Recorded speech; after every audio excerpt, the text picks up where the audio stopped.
할머니 맛있어? 응, 맛있지. 할머니 괜찮아? 할머니 괜찮아? 할머니. 어머니를 사이에 두고 벌어진 가족들의 전쟁. 순식간에 저희 집 안으로 들어와서 진짜 1분도 안 됐어요. 대체 무슨 일일까요? 왜 그러냐고 도대체. 왜 그랬어요? 왜 그랬어요 도대체? 왜 가만히 당장 맞추냐고. 같은 형제인데도 인간으로 살 짓이 아니죠. 그 치열한 싸움은 대체 누구를 무엇을 위해서였을까요?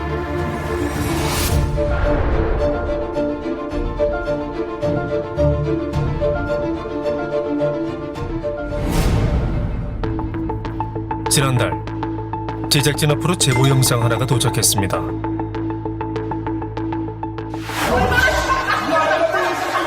병원인 것 같은데 무슨 일이에요?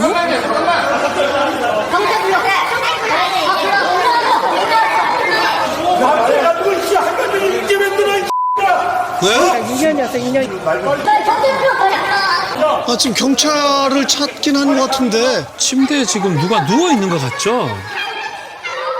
한 병원 한복판에서 아픈 환자를 둘러싸고 벌어진 소동. 가족으로 보이는 사람들이 누워있는 할머니를 서로 모시고 가겠다며 욕설과 고성이 오가는 싸움을 벌였다는 겁니다. 동영상이 찍힌 것은 서울의 한 종합병원. 당시를 기억하는 사람이 있는지 해당 병원을 찾아가 봤습니다. 여기 4명이서 막 옥시각시하고 여기 막 3명 막 끌고 간다 안 끌고 간다 막 그런 신경전 부리는 거였고 환자분이 너무 아픈데도 환자분은 상황을 보고서 자식들이 그러면 얼마나 아이고 참. 그날 소란을 지켜본 목격자들은 할머니가 걱정된다고 했는데요. 제작진은 수소문 끝에 영상 속에 등장한 가족 중 일부를 만날 수 있었습니다. 영상 속 할머니가 바로 자신의 어머니라는 정은희 씨. 제가 지금 63세인데 태어나서부터 저희 친정엄마랑 결혼하고 나서 1년을 제외하고는 쭉 같이 살았어요. 사남매 중 장녀인 은희 씨는 그날 둘째와 막내 동생이 데려간 어머니를 다시 모셔오기 위해 병원을 찾았다고 합니다. 두 동생들이 사설 구급 차량으로 몰래 어머니를 옮기려 하자 이를 셋째 동생과 함께 막아서면서 남매 간의 다툼이 벌어졌다고 합니다. 아유. 당시 영상 속에서 몹시 흥분한 것처럼 보였던 셋째 정찬수 씨. 엘리베이터 딱 열리더라고요. 열렸는데 침대가 그 시체 덮는 그 거적대기 있잖아요. 뭐 얼굴까지 덮었어요. 그래서 난 누구 돌아가셨나 보다 생각하고 저는 왠지 지체가 나온 줄 알았어요. 근데 옆에 이제 며느리들이 있으니까 할머니라고 생각을 하고 딱 보니까 눈을 뜨고 계시더라고요. 아유. 처음 이동 침대의 모습을 보고 어머니가 사망한 줄 알았다는 겁니다. 아유, 살아계신 어머니한테 저건 아니죠. 아이고. 뛰어가니까는 눈을 못 뜨셔요. 그러더니 한참 막 불러 엄마 엄마 막 이러니까 제 목소리 듣고서 눈이 한쪽이 떠지시더라고요. 눈물을 흘리면서 떨면서 내 손을 꼭 잡더라고요. 근데 힘이 없어요. 제가 엄마 우리 집으로 가야지. 이것만 하시더라고요. 말은 못하고. 올해 85세 김순자 할머니. 고령의 어머니를 앞에 두고 사남매가 둘로 나뉘어 다툼이 시작된 건 지난해 어머니가 갖고 있던 땅을 내놓기로 결정하면서부터였다는데요. 땅이군요. 약 23억 원에 팔기로 계약을 맺었다는 땅. 그런데 매매 대금을 나누는 문제에 대해 남매 간 합의가 이루어지지 않으면서 첨예한 갈등이 시작됐다고 합니다. 그렇게 유산 문제가 불거지는 가운데 지난 2월 건강했던 순자 할머니가 췌장암 말기 진단을 받게 된 겁니다. 옆구리가 아프다 그래가지고 괜찮다고 그랬다가 또 아프다 그랬다가 그러시는 거예요. 그랬더니 어느 날은 그러니까 야 아프다 아무래도 병원 가야 되겠다 이러시더라고요. 병원 가서 CT 촬영을 하고 이렇게 하니까 췌장암이라고. 고령에다가 암이 간까지 전이된 탓에 수술과 같은 적극적인 치료가 불가능한 상황이었다는데요. 결국 가정에서 통증 완화 치료를 하는 것을 선택했다고 합니다. 완벽하게 치유할 수가 없기 때문에 하고 싶은 거 하시고 편안하게 있으신 게 좋다고 그래가지고 근데 호스피스 하면서 이제 중선료가 또 이제 할머니 좋아하니까 예, 병원에 그냥 있는 것보다는 가족들하고 있는 게 낫다고 생각해가지고 이제 아니 근데 딸 집에서 치료받던 할머니가 어떻게 둘째 막내 아들 곁에 있게 된 거예요? 이게 좀 이상하네요. 지난 4월 초 집안에 할머니와 손자 며느리만 있었을 때 벌어진 일 때문이라고 하는데요. 누가 배를 누르는 거예요. 저기요 나와보세요. 막 이러면서 막 화를 내는 목소리로 막 문을 두드리는 거예요. 문을 살짝 열었더니 문이 열리자마자 갑자기 손이 쑥 들어오더니 제 머리채를 잡고 제가 고꾸라지게끔 잡아당긴 거예요. 얼굴을 확인해 보니까 막내 외숙모였어요. 주먹으로 때리고 발로 차고 욕설을 하고 소리 지르면서 빨리 올라와 하고서 소리를 지르더라고요. 당시 그 소리를 듣고 올라온 이들은 둘째 아들 부부와 막내였습니다. 당시 CCTV 영상이에요. 두 아들 부부가 다 올라왔네요.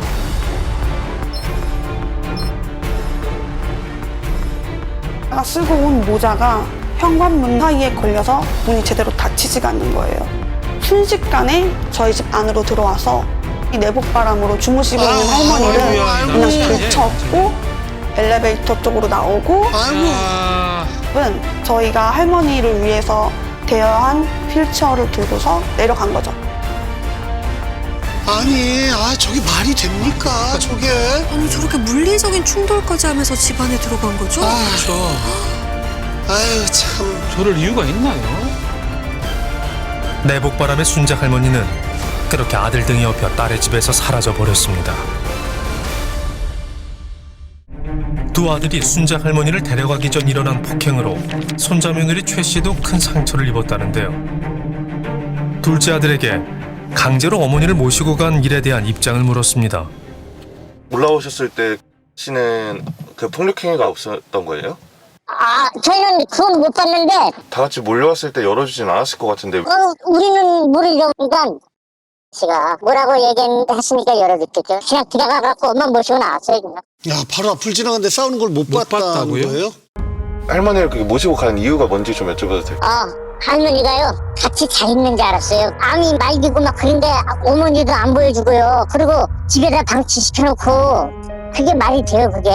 방치됐는 줄 알고 이제 찾아오신 거예요? 그럼요. 아하. 한 사람이 엄마가 보고 싶다냐 저기 병원에서 있었던 소동 당시에도 역시 학대를 주장했던 막내 아들. 아파서 방치된 어머니를 구출한 것뿐이라는 두 아들의 주장에 대해 첫째 은희 씨는 어떤 입장일까요? 사기니까 간에까지도 많이 됐대요. 나이 젊은 사람 같으면 항암제라든 이런 걸 권유를 하겠는데 근데 그거를 하면은 더 힘들다. 저 상태로는 못한다. 편안하게 엄마가 하실 수 있는 걸 다 해주는 게 좋다. 이제 그런 식으로 말씀하시더라고요. 그래서 호스피스 병원 그런 데 가지 않고 그러면은 행복하게 해줄 수 있는 게 형제들끼리 이렇게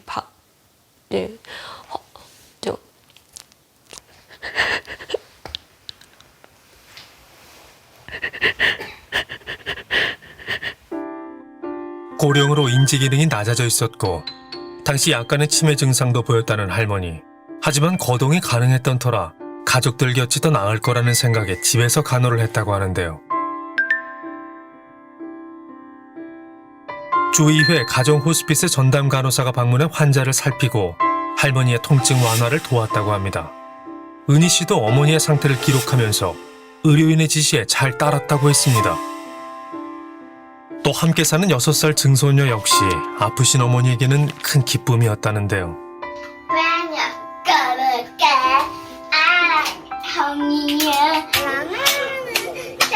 큰할머니 생일 축하합니다. 풀어. 아이고. 날 노래가 불렀냐고. 불러 엄마. 안녕하세요. 지인들 역시 딸과 함께 지내는 생활을 순자 할머니가 만족해 했다고 기억합니다. 이 딸 없으면 못 살았어요. 옛날 어른이니까 전자제품 이런 것도 못 만지시고 하니까 나는 우리 딸 없으면 못 살아. 그러셨어요. 딸이 엄마한테 한 번 큰소리 한 번 칠지도 몰라. 이 딸도 그렇게 엄마한테 잘했어요. 그런데 두 동생은 누나인 은희 씨가 어머니의 병을 자신들에게 알리지 않았다고 주장했습니다. 제가 이제 동생들한테는 엄마가 아프시다. 암이란 얘기 안 하고 많이 아프시다. 그렇게 얘기를 했어요. 한 번 납치를 했었잖아요. 그러니까 그때는 병이 없었다고 생각했을 때 납치를 했었던 거잖아요. 1월 20날 제가 집에 없었어요. 저희 이제 아들이 있었는데 삼촌 둘이 왔대요. 와가지고 엄마 빨리 옷 입어. 그러니까 이제 할머니가 이제 있다가 추어탕 사야 되는데 아들이 그런다니까 이제 좋아가지고 옷을 이제 입는데 엄마 빨리 그냥 아무거나 입어. 막 해가지고 그 항상 들고 다니시는 핸드폰도 놓고 그냥 몸만 나가신 거예요. 그러니까 추어탕만 드시고 올 거라고 생각을 하고 나가신 거예요. 그렇게 아들들과 같이 집을 나간 순자 할머니는 딸 집으로 바로 돌아오지 못했다고 하는데요. 두 아들은 어머니를 모시고 간 후 신분증과 통장을 새로 만들었다고 합니다. 며칠 후 둘째와 막내 아들은 어머니와 함께 법무법인을 찾아가 증여사실 확인서를 작성하고 변호사에게 공증을 받았다고 합니다. 확인서의 내용은 땅값으로 받은 잔금 중 14억을 둘째와 막내 아들에게 증여하겠다는 내용이었습니다. 14억을 두 아들한테만요? 잔금은 너하고 막내하고 가져라. 엄마가 그랬어요. 근데 그걸 갖다가 막내가 형 이거는 우리만 들어서 될 게 아니다. 그래갖고 변호사 사무실에 가서 공증을 하는데 어머니가 또 그렇게 대답을 다 하셨어요. 추어탕을 사드린다며 어머니를 데리고 가서 자신들의 집에 머물게 했던 둘째와 막내 아들. 하지만 정작 순자 할머니는 아들들 집을 나와버렸다고 하는데요. 전화 와서 갑자기 너 할머니 데려갔니? 막 그러면서 할머니 너네 집 갔니? 이렇게 얘기를 하는 거예요. 할머니가 없어졌구나. 제가 끊고 달려갔죠. 할머니가 없어졌다는 말에 무척 당황했다는 손자. 전화를 계속했죠. 여보세요? 할머니 어디야? 아니 너희 집에 가려면 여기 길 하나 건너이잖아. 왜 없어? 걱정했잖아. 갑자기 없다고 해도. 너 지금 어디냐? 나 할머니 찾고 있지 지금. 어딨어? 진짜 걱정하게. 아무도 없길래 몰래 나왔어. 다행히 할머니는 다시 첫째 은희 씨 집으로 무사히 돌아왔다는데요. 당시 순자 할머니는 고령과 치매 증세로 인해 의사 능력이 온전치 않은 상태였다고 합니다. 때문에 다른 형제들은 공증을 받았다는 확인서의 내용을 인정하기 어렵다고 했는데요. 평소에 이제 어머님이 했던 말씀도 아니고 그리고 강제성에 대한 부분들이 본인의 의사와 상관없이 하자는 소리들을. 가족들이 고소를 했지만 경찰은 강압의 증거가 없다며 공동 강요 혐의에 대해서 불송치 결정을 내렸습니다. 그런데 지난 4월 누나가 없는 사이에 어머니를 몰래 업고 집을 빠져나갔을 때도 두 아들은 어머니와 함께 주민센터를 다시 찾아가 신분증과 인감증명서를 재발급받았다고 합니다. 참. 할머님 건강이 걱정돼서 찾아오신 거잖아요. 그렇죠. 근데 왜 할머니 모시고 동사무소로 가신 거예요? 저는 못 뛴 거 없는데. 아 옆에 계셨잖아요. 아니 옆에서도 저는 모르겠어요. 못 뛰는지 또 그거는 막내가 알아서 해가지고 막내가 같이 가자고 해서 따라간 거예요? 제 핑계는 대고 싶지 않고 아무튼 따라갔죠. 당시 아프신 할머니와 두 아들을 기억하는 사람들이 있을까? 할머니는 기운이 없으신 게 딱 보였고 휠체어에 앉으셔가지고 힘들어 보이셨고 숨도 조금 흘리시고 하셔가지고 일단은 건강치 않으시긴 하구나라고 생각을 했었어요. 할머니 근데 치매 기운 있으신 거 아니냐, 그러면 신분증 제발로 좀 어려울 것 같다라고 말씀드렸을 때는 아니라고, 그냥 조금 아픈 거라고, 할머니 잃어버리신 거 맞냐라고 하셨을 때 할머니가 바로 대답을 못 하시니까 그 막내 아드님이 옆에서 잃어버리신 거 맞잖아요 이런 식으로 대답을 좀 강요하듯이 말씀을 하시더라고요. 두 아들의 요구를 선뜻 들어주기 힘들었던 이유는 또 있었다는데요. 2월달에 신분증을 찾으러 오셨을 때 막내 아들 걔한테 신분증 가면 안 된다고 이런 식으로 말씀하셨어요. 어머니의 재산을 두고 벌어진 남매 간의 분쟁에 대한 막내 아들의 입장이 궁금했지만 만나기가 쉽지 않았는데요. 연결이 되지 않아. 안 받으세요. 끝내 얘기는 들을 수 없었습니다. 미리 분쟁을 예방하고 합리적으로 갈등을 풀 수 있는 방법은 없었던 걸까? 이런 문제를 막기 위해 사실 성년후견을 하셔야 되는 필요가 있습니다. 그분을 대리해서 주요한 의사결정을 할 후견인을 정하고요. 그 후견인의 행위는 법원의 이제 허가하에 진행이 됩니다. 이제 상속인들 사이에 망인이 의사 능력이 온전치 못한 경우 망인을 이용해서 망인의 의사인 것처럼 증여를 받거나 뭐 예금을 인출하거나 이런 경우가 많은데요. 성년후견 제도가 이제 시작이 되면 후견인만 그런 행위를 할 수 있기 때문에 상속인들이 독단적으로 행하는 것들을 막을 수 있습니다. 결국 후견인 신청을 했던 첫째와 셋째. 뒤늦게 임시 후견인 결정이 났지만 3일 뒤인 지난 5월 2일 순자 할머니는 끝내 가족들 곁을 떠나고 말았습니다.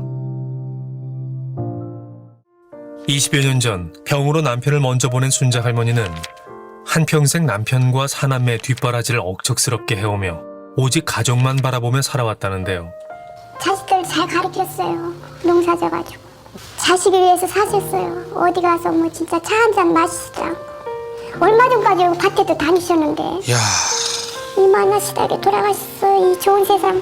맨날 흙에 서서 일한다고. 에휴. 함께 모여 살던 가족들의 추억이 남아있는 곳. 농사를 짓고 쌀 장사를 하며 번 돈으로 아이들을 키우고 살림을 불려나가며 어렵게 마련했던 땅은 할머니의 전부이기도 했습니다. 와, 얼마나 고생이 많으셨겠어요, 정말. 아직 계약이 완료되지 않아 새 주인을 기다리는 땅처럼 할머니가 떠나고 남겨진 가족들의 마음도 어지럽기만 한데요. 그런데 촬영 중 누군가와 마주친 은희 씨 가족. 바로 인근에서 가게를 운영하는 둘째 아들의 부인이었습니다. 그런데 잠시 후 두 가족 사이에 고성이 오고 가는데요. 뻔뻔하다 진짜. 누가 뻔뻔히 보여? 한번 봐요. 너 그만해요. 그만하지. 뭐 그만해요. 나 뭔가 무슨 일이 있었나 봐요. 아니 그렇게 할머니 돌아가. 나가놓고 뭐 하는 거예요? 영화 집에 그냥 쳐놓고. 아니 장례도 안 치르고 뭐 하셨냐고요? 장례 안 치르고 뭐 하셨냐고 도대체? 장례를 안 치렀다 이게 무슨 말이죠 대체? 장례식장이 아 그거는 왜 그랬냐고 도대체? 왜 그랬어요? 왜 그랬어요 도대체? 왜 그러면 어머니도 그랬을 거예요? 죽으면 그냥 거의 놔둘 거예요 그냥? 은희 씨 가족이 흥분한 이유는 둘째와 막내 동생 부부가 할머니의 사망 소식을 숨겼기 때문이라고 합니다. 숨겨요? 동생이 아니라 경찰을 통해 할머니의 사망 소식을 알게 된 은희 씨 가족. 두 동생에게 연락을 해도 답이 없자 어머니가 입원했었다는 병원 근처의 장례식장에 모두 전화를 걸어 시신이 안치돼 있는 곳을 겨우 찾을 수 있었다고 합니다. 아드님이 두 분이 계신데 그 배우자분들도 다 오셨거든요. 네 분이. 오자마자 뭔가 좀 쫓기는 듯한 그런 분위기는 있었어요. 그냥 오자마자 뭐 다쳐봤자 빈수 안 차리고 가장 빨리 가장할 수 있는 걸 해달라고. 화장이요? 네. 아니 상담과 계약을 하고선 바로 장례식장을 떠났다는 둘째와 막내 아들 부부. 여기 혼자 한 30분이 있으니까 손자 오고 따님 오고 뭐 그렇게 하더라고요. 제가 이제 이분한테 전화를 했죠. 지금 따님이 오셨는데 서울쪽으로 모시고 나가기를 원한다. 어쨌든 또 오신 분들은 상점하고 다른 분들이 오셨으니까 이제 선생님들이 승낙하시면 보내드리겠다. 그러자 동생들은 자신들이 앞서 결제한 금액을 환불해달라고 했습니다. 빈소 처리하고 저희하고 상의를 안 하고 그쪽이하고 하신 거잖아요. 네네네. 그러니까 그건 돌려주신 게 맞죠. 걔네가 빈소를 차렸으면 조의금이 들어올 거 아니에요. 네네네. 그럼 그걸 거기서 그 하는 게 맞잖아요. 결국 은희 씨는 두 동생이 냈던 300여만 원을 대신 돌려주고 어머니를 모시올 수 있었습니다. 하지만 두 동생 부부는 끝내 장례식장에 참석하지 않았다는데요. 아니 아무리 사이가 안 좋더라도 어머니 장례식은 참석해야 되는 거 아니에요? 평소에 사이가 나빴다 하더라도 어머님이 돌아가셨는데 소식은 알려야 되지 않아요? 저도 알리려고 했는데요. 네네. 안 알리자는 의견이 더 많았어요. 아무튼 그거는 저희가 어머니 잘못한 거는 그거는 인정해요. 할머니 빈소는 왜 안 차리신 거예요? 그럼? 창피해가지고요. 형제들끼리 싸움하고 풀이 나고 막 그래갖고 창피해갖고 그 어떻게 그걸 빈소를 차려. 어머님께서 화장을 싫다고 하셨다고 하던데요? 모르겠어요. 그건 저는 모르겠는데 아무튼 자식들이 안 된대요. 자식들이 물어보니까 다들 그러더라고요. 왜 어머님 왜 그런 대우를 받아야 되냐. 자식들 켜놓고선 참 어머님이 얼마나 슬펐을 거예요. 화장하는 걸 싫어하셨어요. 그리고 아버님도 매장을 했고 그래서 같이 이제 매장하는 게 좋다고 말씀하셔가지고 고인 돌아가신 것도 못 봤는데 그거라도 이제 지켜줘야 되는 게 이제 자식이 도리라고 생각한 거죠.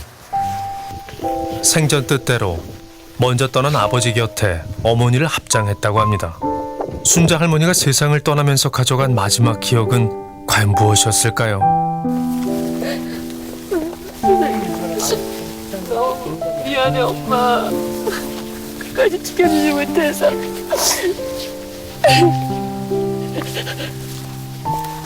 여기 아프지 말고 엄마 하늘나라 가서는 잘 살아 엄마. 일 너무 열심히 하지 말고 제발 좀. 엄마.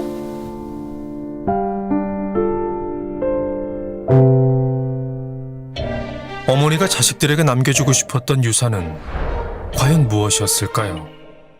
어머니는 떠나고 세상이 없지만 아직 자식들의 갈등은 끝나지 않았습니다.